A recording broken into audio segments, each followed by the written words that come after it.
పవన్ కళ్యాణ్ గారు తాజాగా ఒక రిక్వెస్ట్ చేశారు. ఏంటి అంటే జనరల్‌గా రాజకీయ నాయకులు కలవడానికి వెళ్ళేటప్పుడు ఒక బొకేని తీసుకువెళ్ళడం ఒక ఫార్మాలిటీ. బొకేని తీసుకెళ్ళకుండా ఉత్తి చేతులతో నమస్కారం పెడితే వాళ్ళెక్కడ మనల్ని చిన్నచూపు చూస్తారో, లేకపోతే వీడు మనల్ని తక్కువ చేశాడని అనుకుంటారు అనే ఒక ఆలోచన బలంగా పాతుకుపోవడం వల్ల ఈ బొకేల ట్రెండ్ నడుస్తా ఉంది. ఇది అసలు మనకు సంబంధం లేని ట్రెండ్.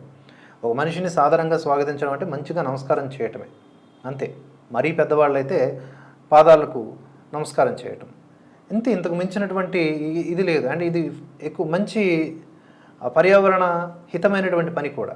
కానీ ఈ బొకేలు ఈ మధ్య కొన్ని ట్రోల్ అవుతా ఉన్నాయి. ఒకే బొకేని అటు తిప్పి ఇటు తిప్పి 10 మంది ఇస్తా ఉన్నారు ఒకరికి. అప్పుడు అక్కడ ప్రధాని మోదీని ఎన్డీఏ సభాపక్ష నేతగా ఏకగ్రీవంగా తీర్మానించినప్పుడు అందరు ఎంపీలు కలిపి ఒకే బొకేని తిప్పి తిప్పి ఇచ్చారు. అదొక ఫన్నీ వీడియో అయింది.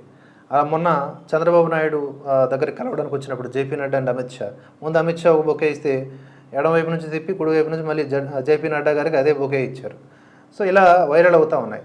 వీటి నడుమ అభిమానులకు కార్యకర్తలకు పవన్ కళ్యాణ్ ఒక కీలక రిక్వెస్ట్ చేశారు.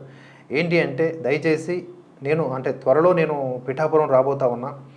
అక్కడికి వచ్చిన తర్వాత ఎవరూ కూడా ఈ కండువాలు, శాలువాలు, బొకేలు, దండలు, పూలు ఇలాంటివి తీసుకురావద్దు. వాటి వాటి వాటి వలన అనవసరమైన ఖర్చు చేయకండి, అనవసరమైన హడావిడి చేయకండి అని ఆయన రిక్వెస్ట్ చేయడం కాస్త ప్రాధాన్యత